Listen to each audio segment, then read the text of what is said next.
I'm joined by Mukund Mohan, go-to-market management for Infor, coming to us from Las Vegas, Nevada, correct? That's correct, Jason. Happy to be on this. Thanks for having me.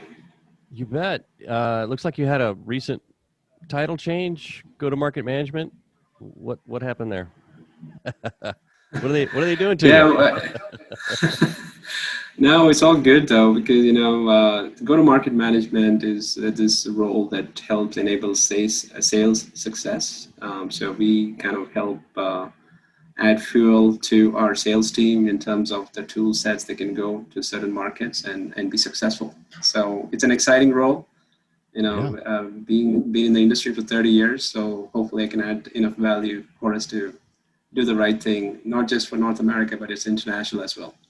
Oh, wow. Yeah, that's great. I mean, these are complex applications. It takes a team to work with prospects and clients. So that's great. Indeed, indeed. Well, I don't know about you. I'm seeing a theme as we start to come out of this thing. A lot about hoteliers just doing more with less, taking a hard look at automation or really getting their hands dirty and working through automation. We've been seeing that. We came out with Bridge, which is a platform to create automation between applications and data. Are you seeing some of that? What are you seeing? Even before pre-pandemic, the tools, the digital tools were always there. Whole concept of service mindset, being able to add that human touch, like more of a human contact versus technology. That was kind of the mindset of everyone. Full embracing of technology did not happen at that time. Come the pandemic, people did not have a choice because health and safety was top on everyone's mind. People started looking more into all the contactless technology and how that can be implemented. For those who already had those tools in place, it was business as usual, especially for restaurants ordering food and hotels who already had some digital tools where guests could do an online check-in and online checkout. So in a nutshell, what was meant to happen anyway, organically in a few years, it just got compressed within a year. Right. And now the technology, it's almost a requirement. Everyone is saying, don't you have it? We expect it. So that's Right. where we are. Right. Well, what about Infor? What's Infor doing in that regard? We have, especially for hospitality, we have a bunch of tools. And of course, the guest is top on everyone's mind, especially, both for hotels as well as restaurants, to make sure that the expectations of their customers are met. Heavily, we had those tools already in place, as I mentioned, contactless check-in, contactless checkout for the guest experience, because everyone, who wanted to travel, they wanted to see like safety being top on everyone's mind. They wanted to make sure that they could do things on their phone, rather than having an interaction with the staff. So one of the things we did was just realigned our focus on the whole contactless experience. We spent a lot of R&D cycles to make sure that it was coming out, to the requirements of what the field was asking. And not just for North America, but internationally. If you go to Europe or especially certain Eastern Europe countries, they have these fiscal requirements, for a checkout operation. The guest needs to see a fiscal invoice for tax purposes. So yeah, we did spend a lot of R&D cycles to make sure that we met those requirements for the online check-in, online checkout, for the guests to be able to manage everything in the comfort of their room or comfort of wherever they are on their phone. And then in addition, for our restaurant product, on the point of sale side, we spent a lot of time to make sure that the mobile food ordering experience is developed to all of the requirements of the market. Because we saw that during the pandemic too, everyone was ordering food online. So now the guests can order food online in the comfort of their room, and just have more of a contactless experience. And this is the entire journey. It just kind of completes the cycle. And our sales and catering solution as well, being able to book events online, banquet events or wedding events, whatever it is, they can book it online. And we saw that make social was a requirement, for restaurant tables or bowling alleys or entertainment facilities or even the gym. If you want to go to a gym, someone had to reserve the fitness equipment.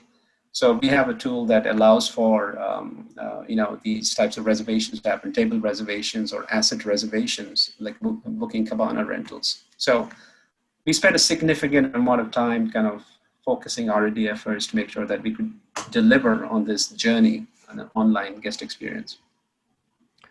So what about the PMS moving forward? What are hoteliers going to expect from their PMS providers?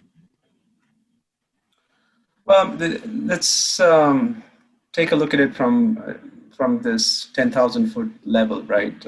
More and more companies, they want to be nimble.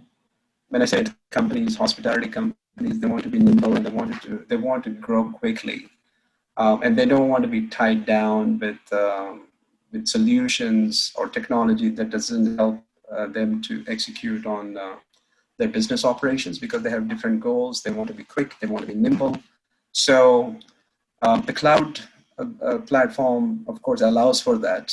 In fact, that solution is readily available in the cloud. It's a secure platform. As a technology provider, we will provide the last mile functionality to the customer, so that they can run business operations A to Z without having to think how the technology works. So we take care of the technology, and once you have data in the cloud, you can be anywhere to manage the systems, or even manage your operations. That's what I meant. And plus, if a company wants to grow international, we partner with Amazon Web Services. They have facilities globally. So the technology is taken care of by a service provider like us, and then the customer in turn can focus on their business operations, with all of the tool sets that we provide, so that they can meet their goals to be a successful business operation. Mm-hmm. What about security? Significant effort. Everyone's putting this huge effort in security, because we have to, right? Because it's just crazy. Well, data security is always a top on everyone's mind. We hear about all of these challenges daily, almost daily in the news. But so as a cloud provider, that's top on our mind as well. So we have a security office that looks at any of the functionalities that we develop, and before it actually gets released, we have to go through a validation process. And of course, in the credit card world, we have the PCI PADSS, payment card industry, payment application data security standards. And then in Europe, we have the GDPR and like the data privacy agreement that typically for the guests, where they can opt out. As well, that same concept has come here with California as well. So yes, security is top on everyone's mind, and then we spend a lot of effort to make sure that the systems are 100% secure before it gets deployed in the cloud. Yeah. Well, we got about 30 seconds, Mukund. Any advice for hoteliers as we come out of this thing? Well, I mean, right now at this stage, what I keep hearing, if you keep our ear on the ground, I mean, I live in Vegas, the capital of hospitality, and the mecca of hospitality, right? So it kind of sets the stage for the rest of the world and as to how hospitality kind of works. The one thing that we hear is labor shortage. It's a huge issue all across North America.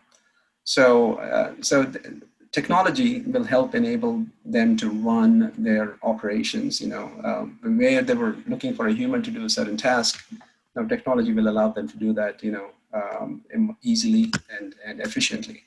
So those would be my parting words for our hoteliers, to look at technology to help enable their business operations.